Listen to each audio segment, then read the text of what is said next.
I passed the GED. I signed up for it a while ago and thought I would still be pregnant. But I went anyways this morning and took it, and I passed.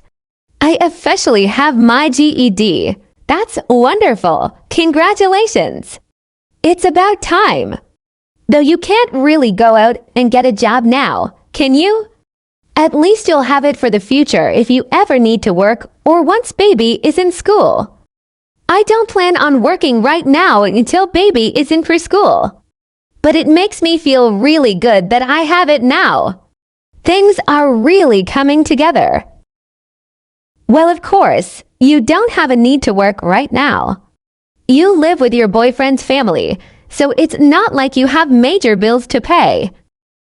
Actually, now that Justin is 18, we have been looking at a few different rentals.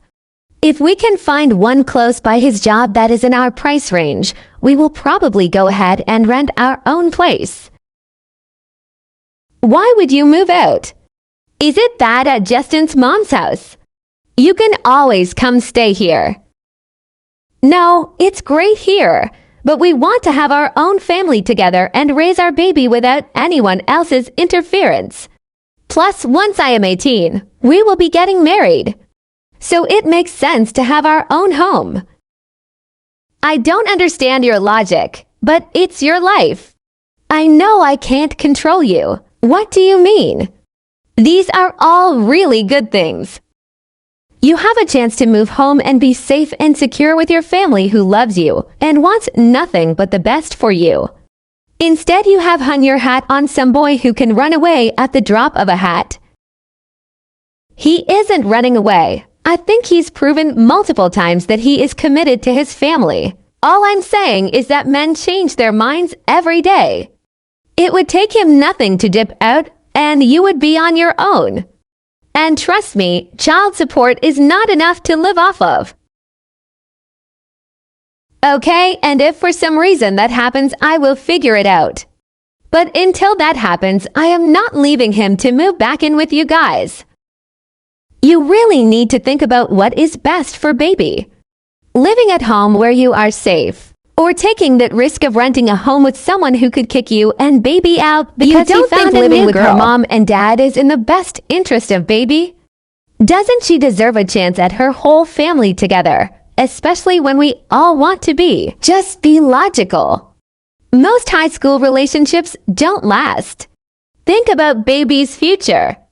It may be better to cut the cord early and learn how to co-parent when she doesn't know the difference instead of when she's old. I saw your post on Facebook about your intimate birthday dinner with Justin. It would have been nice to be invited to that. I didn't know he was even planning it. I had told him not to worry about my birthday this year because the baby is so little. It just shows that he does not even think about your real family when he does these things. What kind of man doesn't invite his girlfriend's family to her birthday? He just ordered food from my favorite restaurant to the house. That's all. It wasn't a party or celebration. You are ignoring the main point. He should have communicated with me. Well, you could have reached out to him too. I haven't even heard from you at all today until now. You didn't call to wish me a happy birthday or anything. I posted happy birthday on your Facebook page this morning. Don't say I didn't acknowledge your birthday.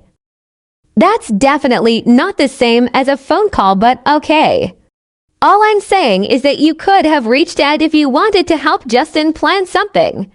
He works a lot, and we are both exhausted from the baby, and he would have definitely accepted any help. So it always has to be me to reach out to you guys.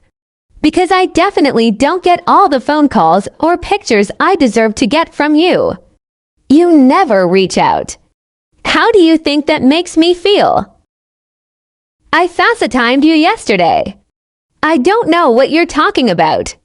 I call you every few days. Stop lying. You call me when you feel like it. You don't invite me over to see the baby ever. And when you do call, you're only on the phone for like 5 minutes. You've completely cut me out of your life. You aren't in my everyday life because you kicked me out. I don't know what you expect. When you don't live with someone, you aren't involved in everyday life. I call when I'm able. You can call too. I try to make it right and invite you to move back, and you really throw that in my face. You have no shame, do you? You don't care what you say as long as you know it hurts me. I cannot believe you. I raised you better than this. I raised you to be respectful and caring. I don't know what has happened to you since you moved out, but you aren't even my little girl anymore. You're a stranger. You don't even go to church anymore. Thank you for the kind words on my birthday. I'm glad you thought enough of me to wish me well today. I'm done with this conversation. Nobody tells you how hard it is to be shut out of your child's life for no reason. The pain you go through when you only want to help and love them, and they turn away is unbearable. I will always love my daughter and love my grandchild as well, but I am being forced to only love them from a distance. It has been made clear that I am not welcome in her new life with her new family. Today was my daughter's 17th birthday. 17 years ago today, I was alone in the hospital being prepped for major surgery to deliver my baby safely. I was so young, but I was ready to be cut open and possibly unalive for her. That feeling is still here today. I would lay down my life for her and for my grandchild. But I am apparently a terrible mother for caring as much as I do.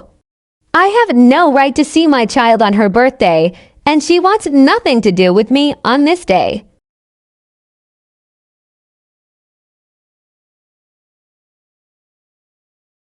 Mallory, if you see this status, please realize that this is my desperate and last-ditch attempt to salvage our relationship.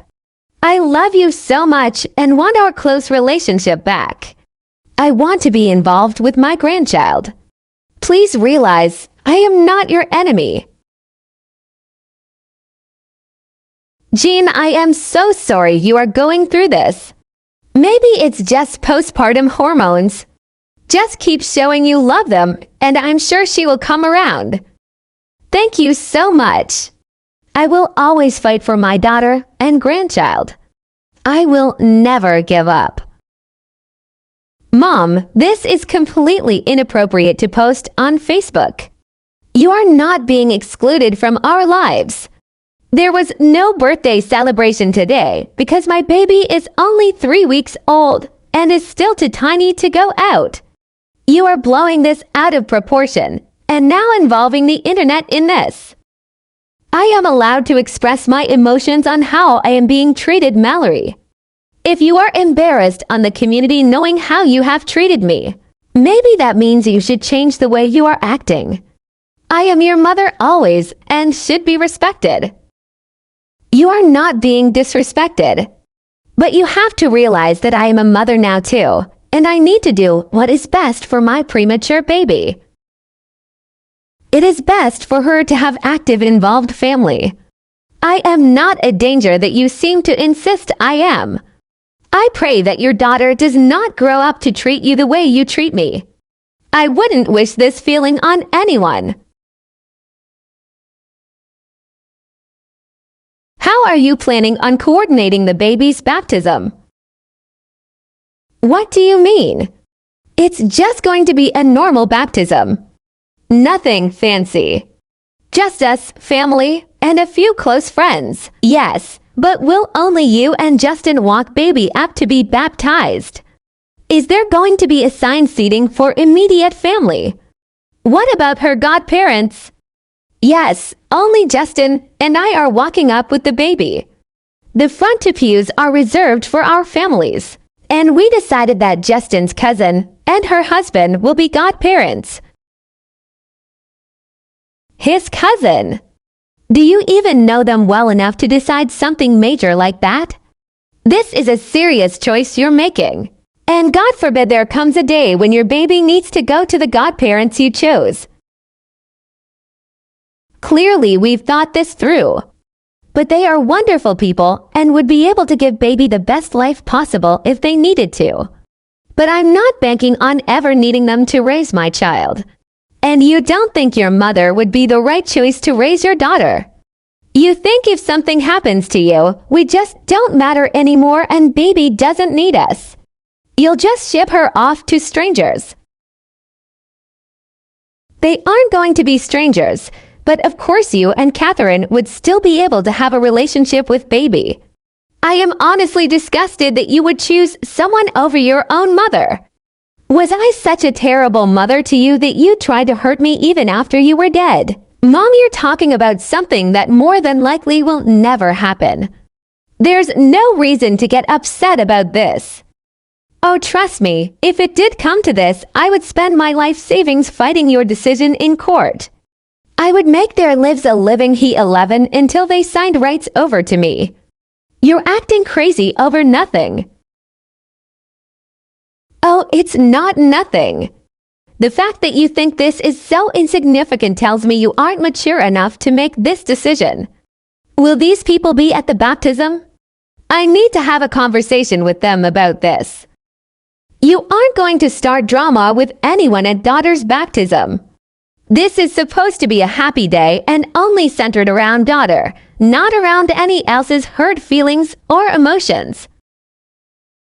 Having a frank conversation about a serious matter like this is not drama. If they are mature people, like you say, they will understand that. If you aren't going to listen and are insisting on causing drama at my daughter's baptism, then you don't need to be there. Please reconsider.